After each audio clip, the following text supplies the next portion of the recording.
Hey, Mike. Welcome to another episode. How you doing? I am doing wonderful. How are you doing? I'm doing well. It's Sunday. We're recording a day late, but Sunday.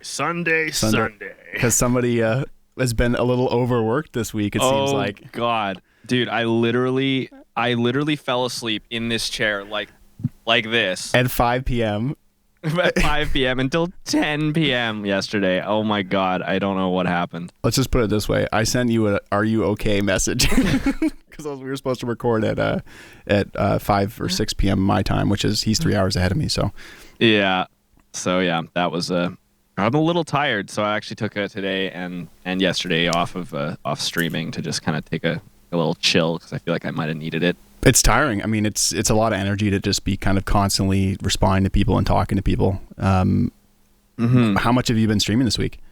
Pretty much every single day for like 5 to 6, 7 hours almost a day. Oh my God, dude. Well, a couple times Yeah. you did too, right? You streamed in the morning and then Yeah. you're on. I actually have my second computer. Like it's normally just on your stream. So whenever you are, like I just get up in the morning and I can see it going already. And then that way I don't have to like refresh or anything. But Nice. yeah, that was funny. But Yeah, definitely keeping busy, that's for sure. Well, you're working on that remix, right? Did you finish that? I didn't. Not hear the latest ones. 100% complete, but we're at like a solid 75 to 80% complete. I just gotta change a couple things, finish the last drop, and do a couple of finer detail things. And Getting more into the drum and bass production, I see. yeah, I'm doing a little bit of uppity, fastier stuff. Yeah. Yeah, I don't know. I'm trying it out. Drum and bass seems to be getting really, really popular, and it's kind of funny because drum and bass is actually like my very first introduction to electronic music was drum and bass. So it's weird that it took me this long to actually like start getting to it. Really, like, Yeah. I had made a couple of like sort of remixes back in the day, like that were drum and bass, but like I didn't really know what I was doing. Yeah. And then it wasn't until recently we started getting some of the really cool new stuff, like getting really popular, like Alex Perez and like all those like Noise Your Radio. yeah. What's my favorite artists are? Like, I like QZB a lot. I like Meth Justice, if that's how you pronounce it. That stuff's Yeah. super cool. Or Ivy Lab, all that Yes. stuff. It's Yeah, all- that DMB halftime stuff. It's such a good tempo for like switch up like that. yeah. You can really bring the energy. Well, I mean, that's kind of the whole story behind our track too. It's Yeah. like, well, except for the halftime is like not the drop halftime is not really halftime. It's more like straight. It's not Joel very. time. Yeah, it's whatever that means. But It means you break everyone's speakers. pretty much. Yeah, that's Dude, it's so funny how many like top tier people have been impressed by that song, and like I'm just like I didn't even do half of that stuff. Like that was Joel, and they're like, "What?" That's pretty exciting. Yeah, it's funny because we've probably collectively spent, I would say close to, I mean, easily over 300 hours in that song. Because the original drop I wrote almost like it was a long time ago, and I spent, I had to learn how to make all that stuff. That was more of just me learning how to do sound design, and then we wrote probably 20 minutes of the song, and there's only 6 minutes that are getting released. There's the whole like piano intros and stuff that never will see the light of day. Yeah, whole Unless- sec. Well, the thing about writing extra sections like that by accident is actually great because you can use those things for live edits. So when it comes time to make any special like versions of your song that you're going to play out, you can always use that like extra material. It's never really wasted.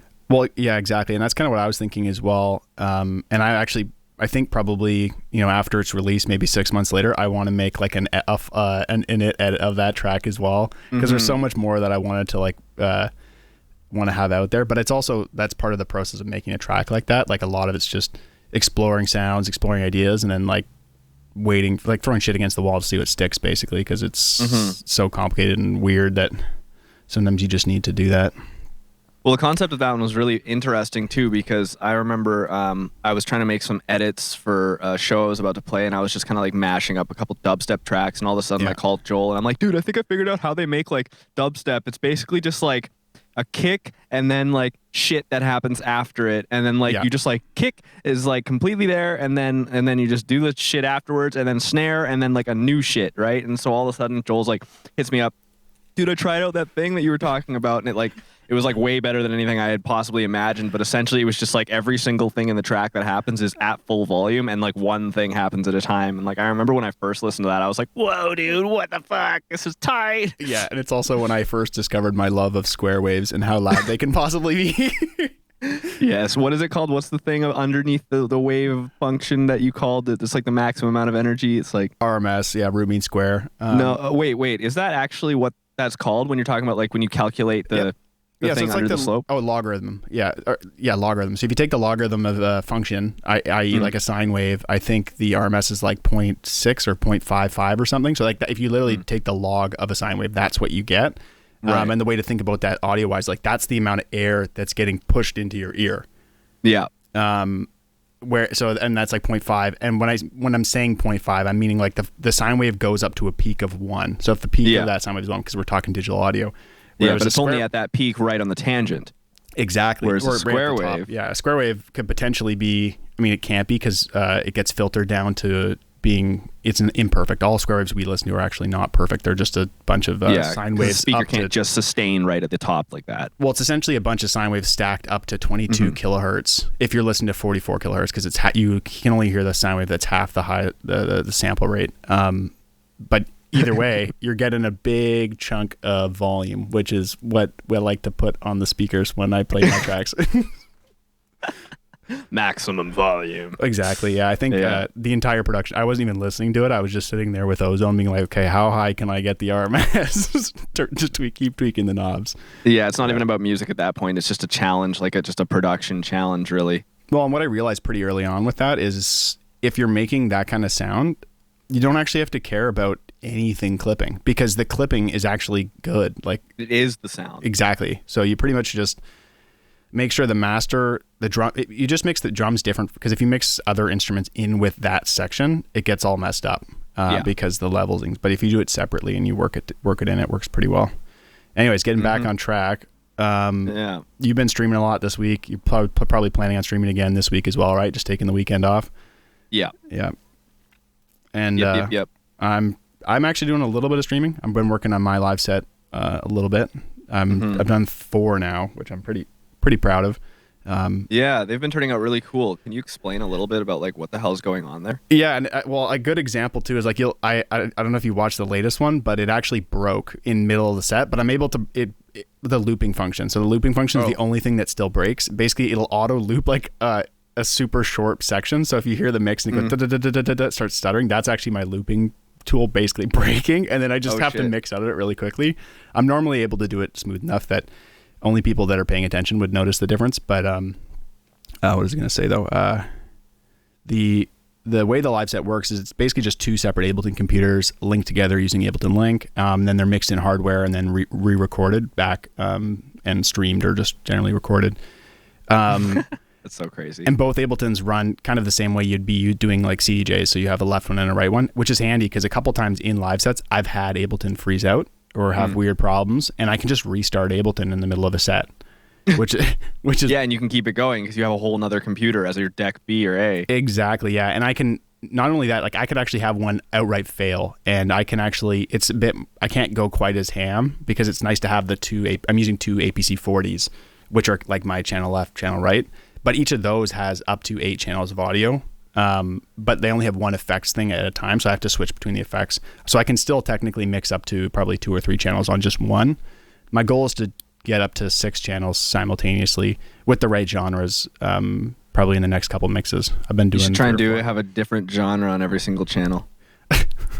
That'd be kind of interesting, but I have to mix the same genres because the way, if I'm mixing like just standard mixing drop to drop, nothing complicated, it makes way more sense to use CDJs. This stuff is much more for house, liquid D&B, or where you're doing a lot of layering, and you almost don't want to ever have to cut off a song that you're playing. So, but yeah, I'm excited about that. It's working. It does glitch out every once in a while. The looping, I have a Max for Live plugin that auto loops sections like you would do in either Tractor or any DJ program where you can launch a loop wherever you are, and then you can like shorten it, expand it, move it forward and backwards. That's essential for being able to like quickly grab a groove and then keep that going. So.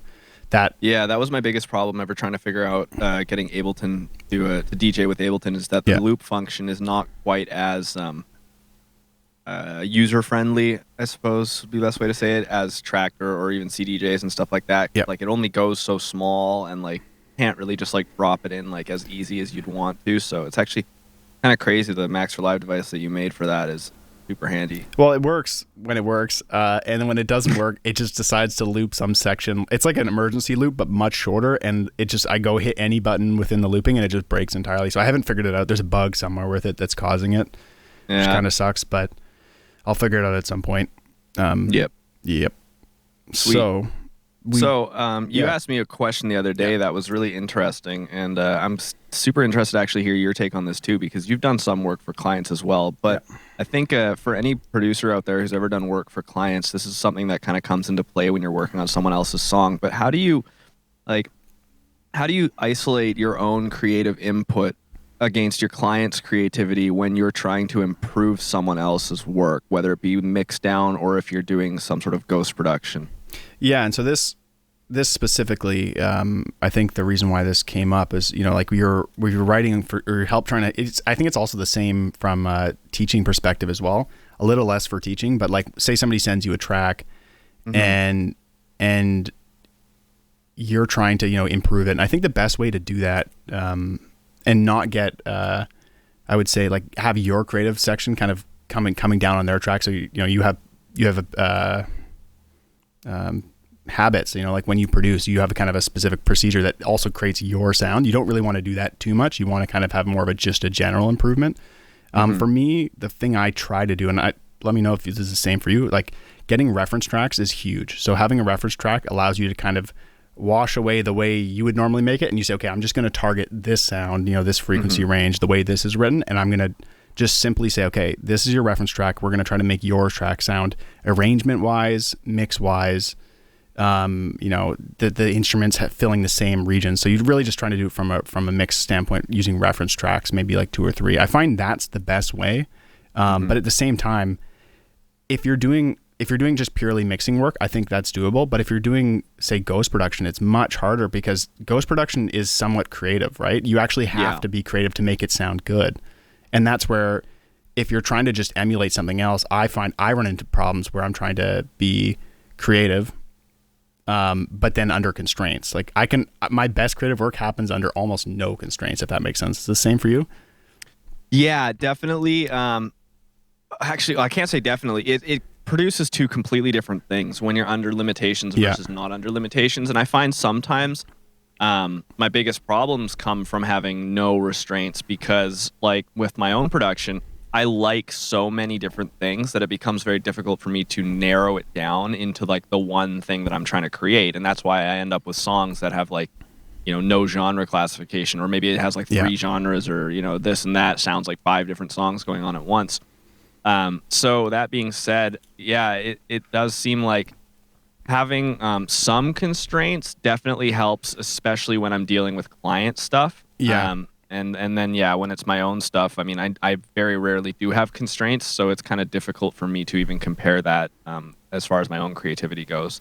Yeah, and I think that maybe when I'm saying constraints, I'm probably kind of mixing just regular constraints, because at the same time, you do want to use reference tracks in your own work if you want your stuff to sound like other stuff. But that's always, I feel like when it's my own work, I'll be influenced by a track, but I'll almost always go off in a different direction that I feel like is very creative. Whereas I find that for a lot of other work, when you're trying to be creative for like, trying to do some kind of production work, and you have to meet this specific genre, that's where you have these creative ideas and you almost have to kind of nip them in the bud and be like, okay, no, actually I can't do that because that's outside of kind of what I'm actually trying to create here. So I find I run into problems there where I'm, trying to write a track and, I keep having these kind of creative impulses to make a sound or go down this path, and I have to be like, okay, no, that's actually not it. So it's kind of like my old habits keep coming back and pointing me down the wrong direction. So I find I'm constantly running into that. I have a hard time doing that personally.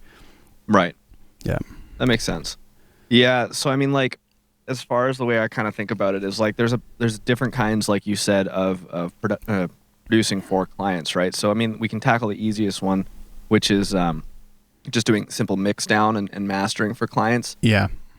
With that, you're given the freedom of like how their song is going to sound, but since you're not actually producing for them, you don't run into the problem as often when it comes to like being worried about like changing their ideas. Yeah, But even that said, there have been times when I've been working for clients just doing mix down stuff, and like I'll find something in their project file where I'm like, this makes no sense musically, or like this sounds really bad. Like, what was your intentions here? Like, you know, would you be down to let me redo this thing? Like, I've had to like remake the entire bass line of some songs before because they did it like in the wrong key per se, or something like that, you know, where like they just didn't realize. And then in those situations, you have to like get in touch with your client and be like, listen, like, I think this might sound better if I do it this way. Like, you know, what are your thoughts, you know? Yeah. Or did you really specifically want it to be this way because like you chose these things musically, like because you were trying to do something new and innovative or something, you know? And sometimes that might be the case. So, so really, I guess it comes down to communication that way. Well, I think reference tracks are huge for that as well, because when you have a reference track and, you know, what you can do is you can be like, okay, well, here's the things that are not helping with that. Because if, you know, you start with the mix down, you get, in most cases, people will, you know, the dream mix down is, oh, here's your 5 buses, here's your channels, just mix those down, you know, make sure everything's in the right place. That's never really how it is. No, it's normally like, here's an Ableton project that is not organized in the slightest. It's like 55 channels. Nothing's color coded. There's random routing. Anyways, you get the track, and, you know, you spend some time getting yourself accustomed to it. But having those reference tracks is, I mean, from my perspective, is key.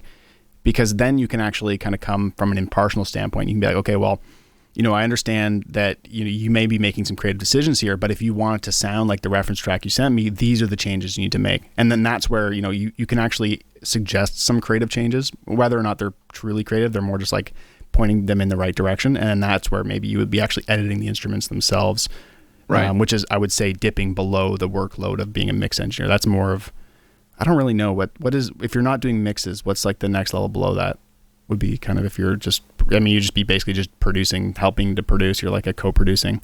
Yeah, well, I don't know. Is that a level below or is that a level higher? Because, I mean, if you're actually working on the production of the song itself, then you are part of the creative input that creates that song. Whereas if you're just mixing, then you're, you know, you're taking what you've been given and then changing that. I think almost a level below that creatively would be like mastering. Because if you're just getting just the one song, you're like, hey, master this. You have no control over individual components. You're just trying to make the one song sound as good as possible through like one channel, right? Yeah, we've just flipped below and above. Yeah, literally. I agree with you. I'm thinking below in terms of like it's closer to the idea. Oh, okay. Like above is, it's just further away 100%. From the actual creative decision. Mastering is like the most, like mastering in its, you know, the technical definition is you get one channel and you do some EQ, you do some dynamics, and you listen to it on a really, really good system, and then it goes on the CD or to Spotify. Exactly. That's pretty much what that should be limited to. That being said, often mixing and mastering are like mixed together in a terminology standpoint. Yeah, generally they kind of fall under the same umbrella. But yeah, if we go back to your question, if I interpret it properly this time, I would say like co-producing and sort of ghost producing. And so that's sort of the thing where ghost producing is like kind of divided into 2 different categories. Because there's the one where you are ghost producing blind, which is someone hits you up and I want this idea, can you make it happen? And you're starting from scratch.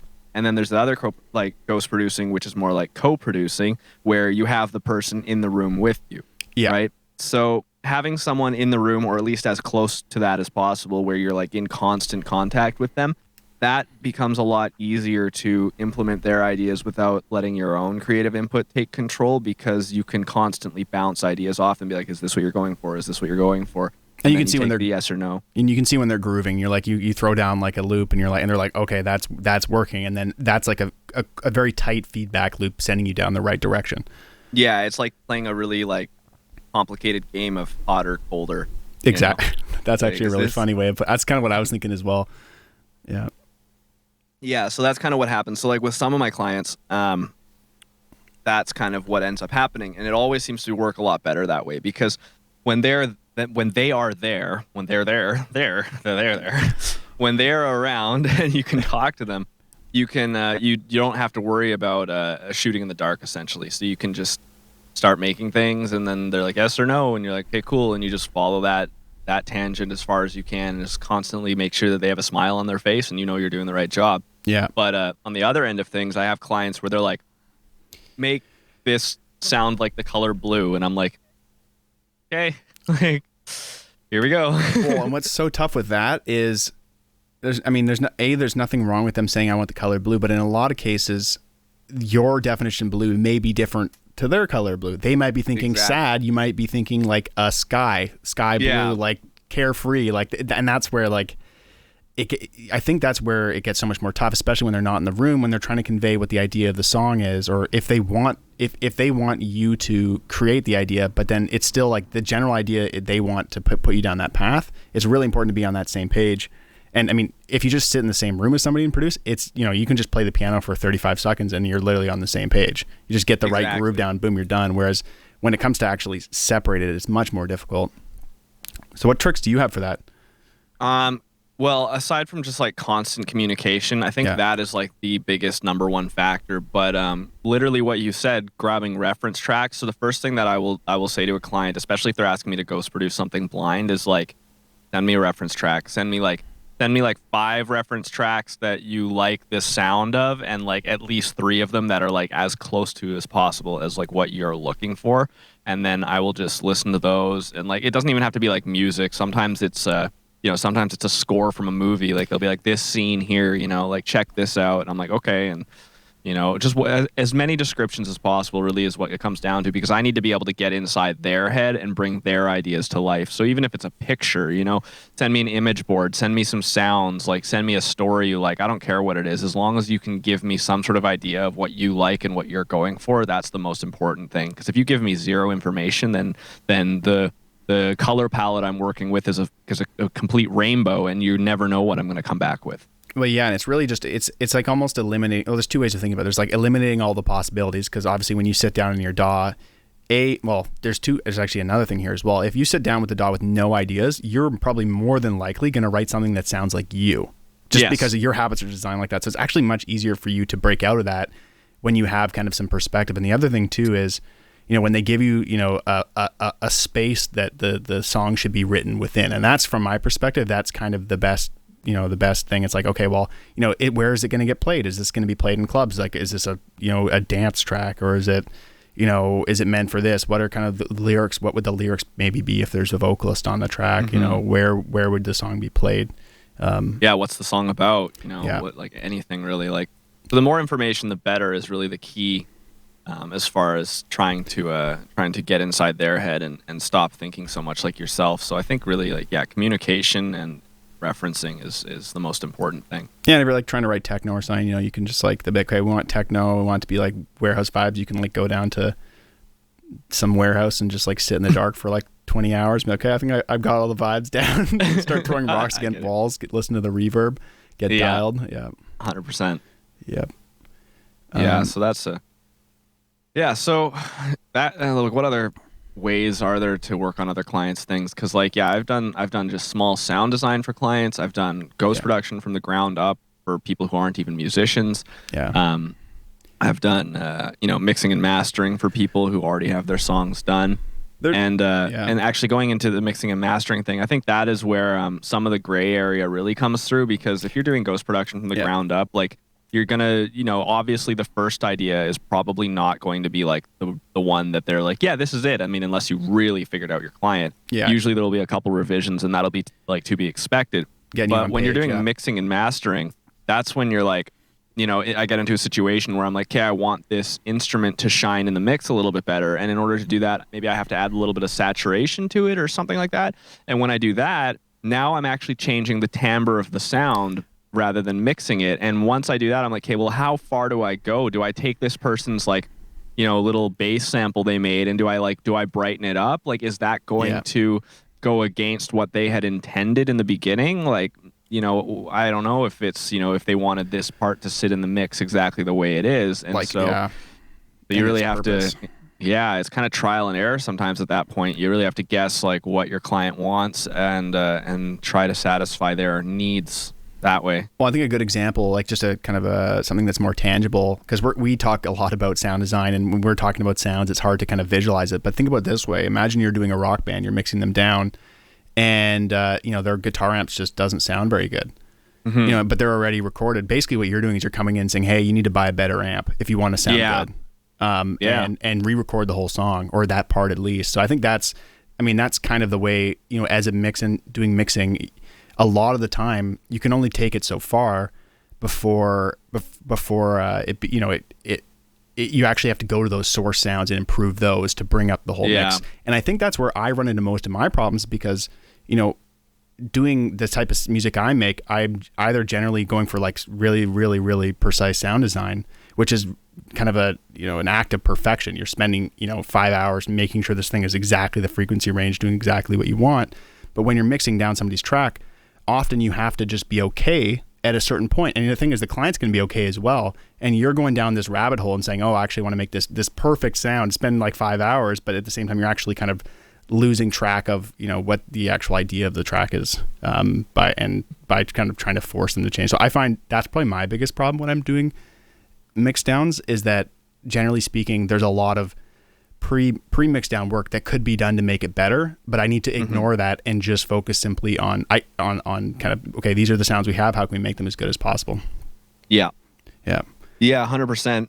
And that's where you kind of have to like step outside of your own, literally what we're talking about here, step outside of your own creative input and just really isolate the problems for what they are and do your best with what you've been given in order to like give them a good product. And I find more often than not, I spend a bunch of time like trying to make something perfect when in reality they would have been satisfied like an hour ago, you know, without me putting all that work in. And I don't know if that but I think we talked about this a while back as well, not on a podcast or anything, but it's funny because, you know, you think about a mix down, it's done, you know, tracks, like that's like your checklist, you got to go through all the tracks. And I think something I'd suggested, which I probably haven't even followed, it's like just time limit each track, because you can only really get it so far. It's law of diminishing returns. You can get it 85% there, probably in like 15 minutes track tops. And then you do want to come back, kind of like you're tuning a piano. You always have to come back to those original channels and make sure they're still sitting in the mix. But really, you know, a first pass should only be like 15 minutes a channel, depending upon how much work or how in depth you're doing things. So for me, that's probably the biggest thing. It's actually limit yourself so that you're not going down that rabbit hole where you're trying to improve things, you know, as much as possible to your own tastes. Yeah, and I guess it also comes down to like understanding like what the definition of good is, like, because everyone's definition of like what is good is going to be completely different, you know. Like someone will send me a track with a kick drum where I'm like, God, I would never choose this type of kick drum, but at the same time, like this is the type of sound that they were going for. And so I kind of just have to take the source sound and work with what I've got and find a way to mix that into the song, even though it's something that I've never worked with before or never would choose. And it's like, it's not even up to me to be like, that's a shitty kick drum, because maybe it's not, you know, that's my interpretation of what good is, what a good your sound should is. be. Yeah. Whereas like maybe if I gave them my kick drum, they're like, oh, that's terrible. Like that's way too like loud and explosive or something, you know, or whatever. Yeah, well, and it's funny because I find myself, something I've been doing a lot lately is just producing lo-fi house. It's super easy, and it's really just jamming, right? I throw in some loop I find. I'll either make a drum loop in advance, or I'll just pull some random loop. And it's funny, it's almost freeing for me to do that kind of work, because I don't have that muscle in my brain that's constantly being like, oh, I need to mix this better. The sound's not perfect. You kind of just make the sound and forget about it. You set and forget, and you're focusing more on kind of the core idea.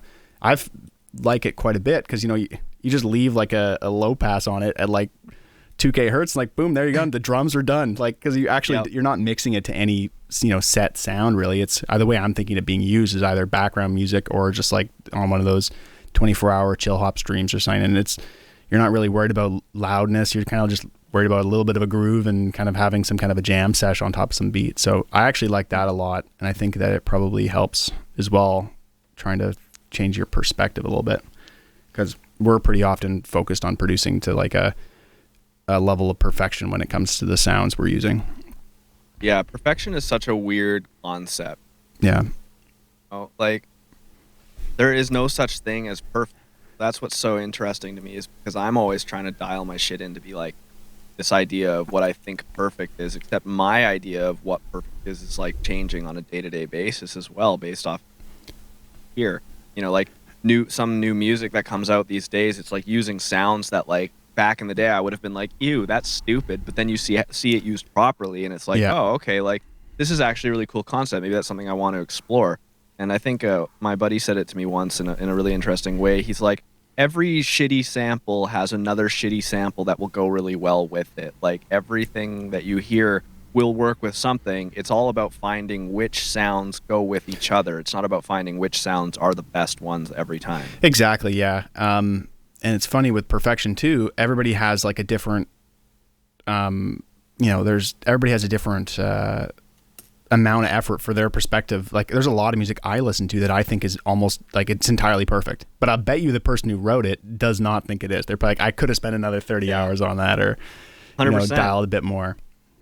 Yeah, I felt the same thing about my own songs as well, where I'm like, man, like I wish I could have just made this better or whatever. And then someone comes up and tells me like, this is my favorite song ever, and I'm like, thank you, like that's awesome.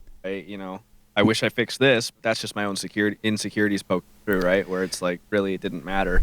Yeah, well, and I spent 2 hours or like 5 hours on it. Definitely. Well, looping back to like Lost in Translation as well, that song, I heard it for like an insane amount of time. I've listened to it so many times, and there's kind of a time there probably back in November where I was just so tired of the song that I was like, this is whatever. It's not really doing that much for me, because I was listening to it so analytically, trying to make it so perfect. And actually kind of taking a step back, I think a month later when I did the final drum and bass drop, I listened to it kind of just in the car, non-analytically. And I was, not trying to listen for the perfect, just kind of generally listen to it as a consumer almost, which is rare. It's hard to kind of get in that mode with your own music. Unless you almost forget a lot of the stuff and kind of come back. And I was like, okay, this actually is really pushing me. Like it's driving me, I'm actually really feeling the emotions in it, which is cool. That for me, probably the first song that I've come back to like that. And I've been like, it's actually got a lot of power in it, which I'm pretty excited about. But yeah, I think that's like super important. I always tell a lot of people who ever ask me for advice and stuff that like, if you finish a song, like don't just be like super quick to just release it and all these things. Like as soon as you're finished a song, take a week, don't listen to it at all. Definitely. And then come back to it. Same thing if you're ever struggling to finish a song, like stop working on it, do something else, anything else, doesn't matter. Take a week off from that piece of music, and then when you're done, when that week is up, you come back and listen to it. And like if it's a song that you finished and you listen to it, you're gonna start to hear things that either you've missed, things that you could have fixed, or you're going to find out if you still like that song. And that's really important, because like I don't know how many times I've put out a song and then like a week or a month later, I've improved so much on my own production abilities that I hear that song, I'm like, oh man, I can't believe I released it with all these problems on it, right? Yeah. On the other side of it, the whole like if it's not a finished song, like exactly the same thing. Like after a week goes by, you listen to it and you're like, oh, that's what needs to be fixed. Okay, that's easy. I'll go back and Yeah. And I find as well, and for me, this is the trick. It's actually listening to it not in the studio. You're not sitting down to mix the track. And this probably relates again back to working on other people's music. It's probably worth listening to it as unanalytically as possible, just to get the feeling of what the track's doing. Because for me, I was just on the bus and I was, just killing time, and I threw on, I'll just throw on the mix or Lost in Translation, give it a listen, and I was like, wow, I'm really enjoying this track right now. And I had never had that same feeling, because obviously we'd polished it up a lot until that point. I never had that feeling, before just sitting in the studio, because I'm just so in the weeds trying to work on the perfection. Whereas, there are a lot of little issues here and there, but you don't really care about them, because it's the elements are all together enough that they're starting to kind of create that idea and push that feeling. So yeah, I think it's really important to listen to your stuff just at least outside of the DAW. Yeah. Because when you have Ableton open and you're looking at it, you can't help but see all the little blocks. Like, this is where everything is, Yeah. And it's like when you're listening to a master track, whether it be in the car or just like on like Windows Media Player or SoundCloud or whatever, and it's just all it is that one waveform, like it's a lot easier to step back outside yourself and be like, okay, like this is what needs to be looked at. Or maybe it'll be like, okay, maybe I'm actually done. Maybe I don't need to fix anything else. This actually sounds good. Exactly. So, yeah. Stepping out of the producer world for a minute, actually remember why we do this in the first place. We play the music. Yeah, well, on the flip side, you write something, you stay up late, write something, you listen in the morning, you're like, oh, that really was crap. I'm gonna delete this project file and uninstall Ableton. Yeah, just take my computer back to the computer store and tell them it's been a good time and I've tried my best, but no more of that. I'm gonna become a competitive boogie boarder now. My music career is over. It's funny though. I still have days like that, and I try to just stop producing because I find that some days you just don't have any creative juices. But other days it's just like, okay, time to get a song out, and it just pops out in like in 5-6 hours. Yeah, it's funny. I actually just read an article. Let me try that again. I just read an article recently. Yeah. That said 85% of your best work will come from 15% of your effort.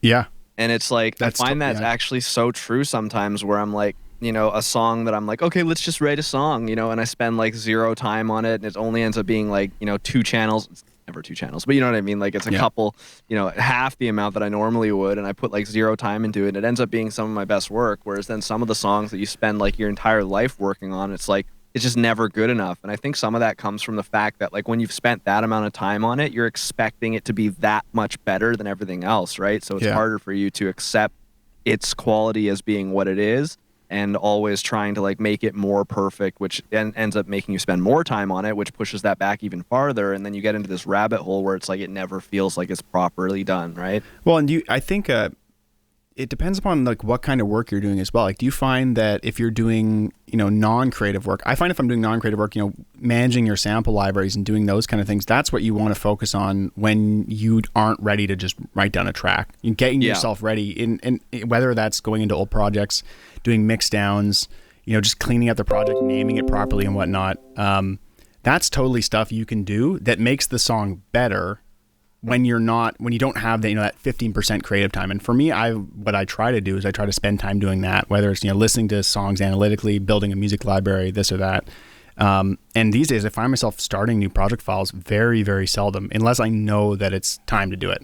Right. Or, whether or not it's opening it. Sometimes it's also just opening an old project and being like, okay, we need to add the next idea here. And it's okay, what am I going to write after this? I'll spend some time writing on that. But do you find it's the same? Like it's... Yeah, 100%. I find it sometimes becomes such a daunting task when you get to a certain point in a project and you're like, yeah, time to write the rest of it. And I'm like, and I just kind of like push it off because I'm worried that it's not going to live up to the idea that I initially had or whatever. So I do find that the best thing that you can do in those situations is just clean the project file. You know what I mean? I'll go in and like just exactly what you said. I'll go and name all the channels properly. I'll put them in the right groups and just like bounce down any stuff that's like, ugly, like just, check just for any low frequency mess, make sure stuff that's, not simple, some stuff you don't really need to think about. It's not creative, it's just like, okay, this is like just due diligence, stuff that I'm going to have to do anyway. And then on top of that, like outside of the project stuff, like organizing samples and stuff like that, because I find a lot of the time when I'm organizing my sample library, that's when I'm going to like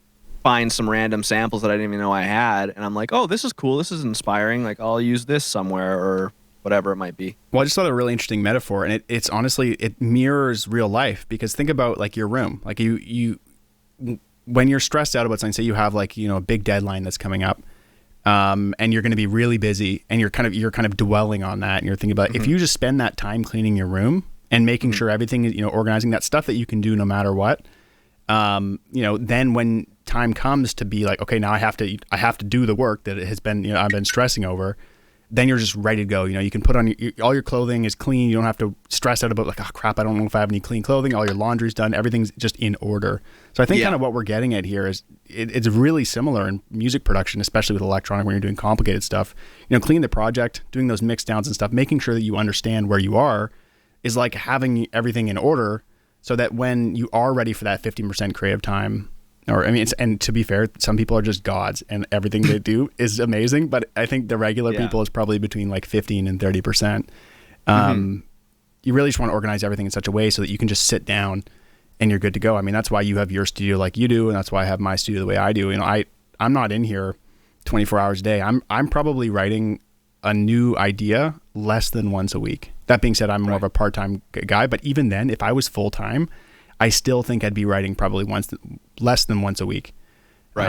And it depends. If I was not working, I think I'd have more energy, maybe twice a week. But even then, I think I'd be spending quite a bit less time working on new ideas, and most of the time just doing cleanup and whatnot. Yeah. Well, like even being a full-time guy, I do spend a lot of time working on the ergonomics of just the way that things function. So like I spend, almost like worryingly too much amounts of time on just organizing things where it's like I feel like I should be writing something, but at the end of the day, it always does help me when I go in to actually write a new idea to have my stuff organized the way that it should be. And the I'm taking the stress of digging through a mess out of my head in order to just implement things faster and stop getting stuck in these spots where I have an idea and it takes me so long just to write the idea down that by the time I've got one instrument out, like I've already forgot what the original thought was. Yeah, well, and for the kind of music that you write, to do what you do, somebody can't just sit down and perform that and even come up with those ideas. So part of the reason why you can come up with so many crazy ideas and create something that is just unbelievably, like, people could never imagine, like, how did you come up with that? Mm-hmm. The reason why you are able to do that is because you've built these systems around you that you understand and that are organized in a way that makes sense for you. 100%. And that's part of the trick, where you kind of come in and you can just kind of apply that and get writing quickly. So yeah, and it's super interesting to see the different ways that people do it and stuff. And I think the easiest way that I've ever noticed like that kind of difference in the way that people approach things is like if you're ever trying to DJ with someone else's library. Yeah. Because like they can do it. They know exactly where all their stuff is. They know how they've organized it, and they've got like special terminology for specific vibes of songs. They've got things organized in a certain way, but you tried to DJ off of their USB, like navigating it is like going to be a nightmare compared to your own library. So it's the same thing with music production as well, right? So I don't know if I could jump onto someone else's Ableton and write a song the same way I write my own without all my shit. Like I could do it, but I'd be doing everything from scratch. Whereas like now I've got so many like presets and tools that I've built that like it's not exactly from scratch every time. Yeah, and that's kind of what builds your sound as well. Which and that's where, from a psychological standpoint, I feel like a lot of people get stuck in that, and they're like, oh, well, I want to make songs. But if you're actually doing those cleanup tasks, like keeping your room clean, building your environment, that's actually almost more than anything what actually builds your sound. For a long time, I just wrote songs and threw them away. I literally would write a song one off and I would just toss it, and I would never finish them. They were all kind of crappy. And because I've been producing for a long time and I haven't been getting good, it's only the last 3 years I've actually improved at all, really. I would say that. Oh, come on, you're good. The first 5 years of writing, I had no music theory knowledge. So I would just play notes, and if there were notes I didn't like, I got rid of them. If there were notes I liked, I put them together, and that was about it. I didn't use melodies at all. I still only really use harmonies. I'm getting better at that. But what I realized Ableton was huge with this, because being able to do macros makes this a lot easier from a technical standpoint. But going back into your projects and being like naming all the instruments and being like, this is the sound from this song. So when you finish a song, going back and like, okay, this is the sound from there, and not just dumping it, having the audio file is nice, but actually having it there and having it be somewhat performable. So going back into your old tracks, and taking those sounds, that the ones you like out of that track, even if you don't release the track, go grab all your favorite sounds there, name them properly, make it easy, because that's the process that builds your sound and kind of develops you as an artist. Exactly, yeah. Building your own presets is kind of the trick there. So I think a lot of people already do that, but if you really want to make a unique sound, that is really important. Like I don't think either of us really use a lot of presets from anybody else. Like we really used to use our own sounds, or sounds maybe that are inspired by another sound, but generally speaking, we create almost everything from scratch. Yeah, definitely a lot of it. And I'm not, someone to say I've never used presets before, because I definitely do. I definitely go in and I'll use those presets to analyze how an instrument functions, and like an instrument as in like a VST or something, if I've never used it before. Like obviously going through the presets is huge. Good for learning. It's like learning from an example. Yeah. But I think every time I make a song, pretty much every time I make a song, I'm always trying to make at least one new sound that I've never used before. So that'll be something from scratch, or maybe I'll reprocess an old instrument. But essentially I have my core sounds that I use all the time, and those will get reprocessed differently. And then depending on how much they've changed, that sound that was a preset that I made a while ago, it'll be a new preset now because I've changed it, and it's I end up like resampling and resampling and resampling my own instruments, and not just like resampling in audio way, but I mean like resampling literally like the MIDI devices are now new devices because I've changed them so much, and like creating my like a library V2, of sounds. V3, yeah. Yes, exactly. So like my library of sounds has like been growing basically just off of its own, you know, it's like I planted a seed that I bought from a store, but it grew into a flower and dropped more seeds, and now it's growing its own things, right? So I don't have to go back to the preset store anymore because my preset is making its own new baby presets every time. Exactly, yeah. And the plants are better because they're more unique. Because if you have the same, well, that's elitist Joel talking, but I like things to sound different and new. So having starting from presets and then developing your own sound of them is actually, I think, one of the best ways you can do it, because you actually start from the technique and the idea that was used to make that original sound, but then make it your own slightly. Yeah, absolutely. Yep. That's like the name of the game. We all need 808s, so who's kidding? We definitely need those, but yeah. Yeah. Yep. Yep. There's always the core things that will never change. You know, kicks, snares, 808s, sub basses, those every track has got those, and they're all kind of somewhat similar, but everything on top of those things, that's all up to interpretation, and it's super interesting to see the kind of different shit that everyone comes up with. Seems like every single day I'm like, there's no such thing as a new sound, I've heard it all, and then like the same day I'll hear something I've never heard before and be like, oh fuck, okay, like I guess there is new shit always. So yeah, or always like on the hunt, or you know, a bunch of sounds you've heard all these 20 sounds before, but they're all put in a certain way, and you're like, wow, they're just rearranged in a way that's really interesting. And you're like, why didn't I think of that, man? Like, oh, like I didn't know you could use like, you know, this sound for that thing. That's cue our random song generator that will eventually land on greatness. Yep, random chaos devices. Those are the greatest. Yeah, just use an arpeggiator across a list of random samples with samplers, and then it just randomly chooses a sample at a random time signature. It's pretty fun. Drop Maker 9000. Oh my god, for the win. I want to try opening that thing up again. That was it was funny because it actually sounded good. Like, that's the worst part about it, honestly. It's like, oh, is it really that easy? A little bit of a backstory. I don't know if we've talked about it before, but Drop Maker 9000 was a concept where we just took all the cymatics bass loops, and I think we just dumped them all. Like there was literally, I think there was like 30, maybe 40 bass loops, and then it would just randomly choose from them every beat. Yeah. And then it would do the drums as well.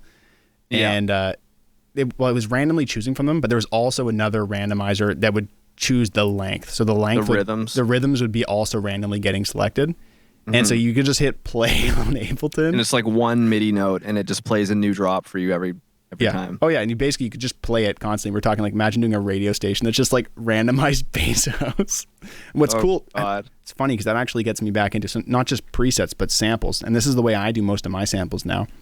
Mm-hmm. I actually, for the lo-fi house stuff, not lo-fi house, lo-fi hip hop, like, you know what, you want a hip hop groove. You know, every hip hop groove's basically been done.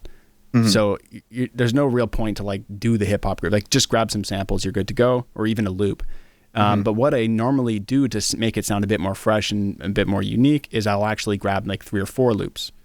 And then I'll grab specific components from each of them, and I'll cut them in interesting ways, and then I'll bounce that all down to a single loop. And it's kind of the same idea, but just manually, where you're taking a bunch of ideas and you're kind of grabbing parts out of all of them, and then you're merging them back into one. And it's like resampling that. So I do that a lot, actually. I resample all kinds of drum loops, and then kind of come up with new fresh stuff. And you'll hear like a cool rhythm because the 2 loops have these 2 notes that are kind of kicked off each other. And like, that's not something I would have come up with naturally, but just by tossing shit against the wall, you see it, and you get rid of everything else in the loop, but that one little groove, and then that grows into the rest of the track. Yeah, I find that's really handy because I am a terrible drummer. I have no idea how to do fills. I spent in Lost in Translation, I spent like an hour trying to get one fill down. Probably longer than that, actually.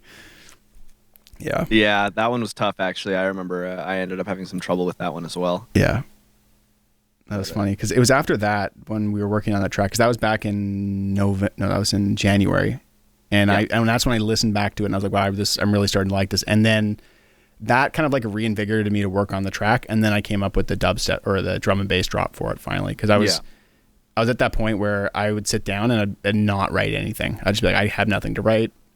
And also cleaning that track is like an absolute nightmare because it was like, oh my god, almost over 200 channels. Yeah, it literally looked like it was 2 full-sized project files, like his and mine in one. Like, ugh.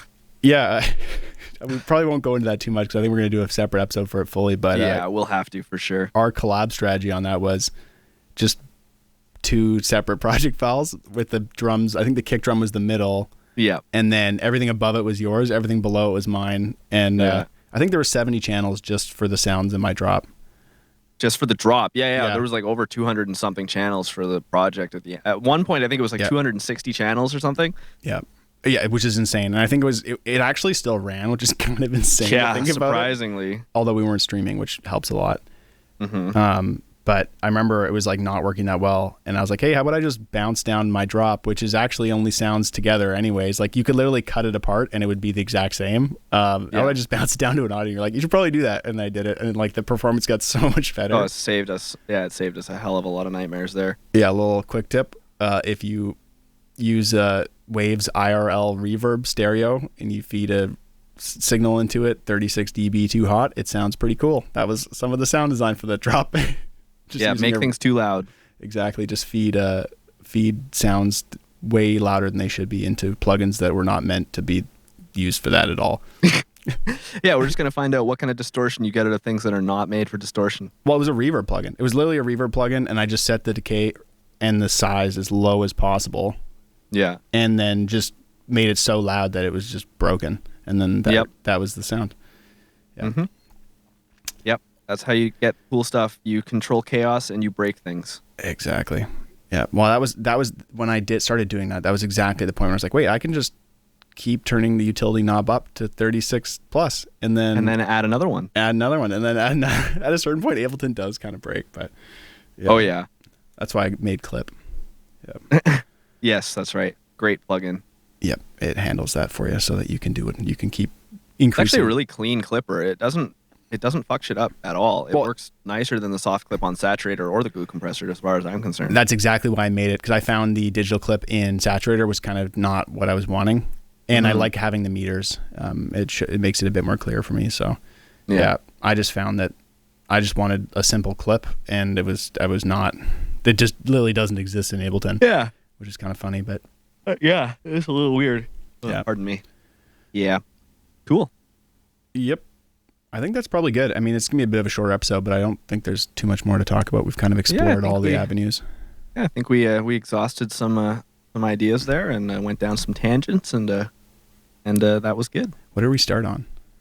The client stuff. Well, actually, we started a little bit. We started about on the streaming stuff and how I passed out of my chair. Yeah, that was funny. Yeah, good times. That's okay, though. I just played Rocket League last night anyways, so. Perfect. I've been doing aerial practice, but. What's your plan for this week? Same thing? Yeah, I'm going to try and finish up that remix. I'm getting to the point where I almost need to do it off stream just because it's a little bit heavy of a project file and the stream is kind of killing it a little bit, and I need to do some like really intricate stuff that I don't know is like the best for streaming, but I definitely want to get back on Twitch again tomorrow, so I'll be back streaming again next week. Hopefully I can finish this remix up soon. How much of a difference have you tried opening it without the stream? Like, does it make? Yeah, it's totally fine. Totally fine. No problems at all. So you know what you can also do? You can mess with the streaming encoding settings. You might be able to actually decrease that quite a bit. You could stream out at 720p. Probably wouldn't be the end of the world. And you could drop the. What is your encoding settings in OBS? Because I'm not 100% sure. It's probably like 2500 kilobits. That's the default. You can go a lot lower with if you're just streaming Ableton, because it can be heavily compressed. Like it's a very patterned display. It's not like you could probably try going lower, and even like lower the encoding preset. It might make it a bit easier for your computer. Yeah, it's worth a shot. Sure. Yeah. Cool. Well, I don't think I'm doing too much more. Maybe just streaming and doing this lo-fi hip hop challenge where I try to write a song in one session. Yes, I definitely want to see that. So definitely let me know when you do that. I did one last night when you were like, as soon as you were like, I'm done. I'm gonna try to do one, and like it was not that good. I spent like probably 20 minutes just getting this starting groove. I did start with the drum loop, but yeah, no, it was. I like on stream like. I basically said like, okay, this is crap. I'm throwing it all out. We're starting from scratch. Did you remember to drop the bass? No, I only had like a little bit of a bass groove to it, but. All right. Word. I think the video actually froze. So I think that's okay. I think it just did it now. So. Oh, well, shit. Well, I think on that note, we'll fade out.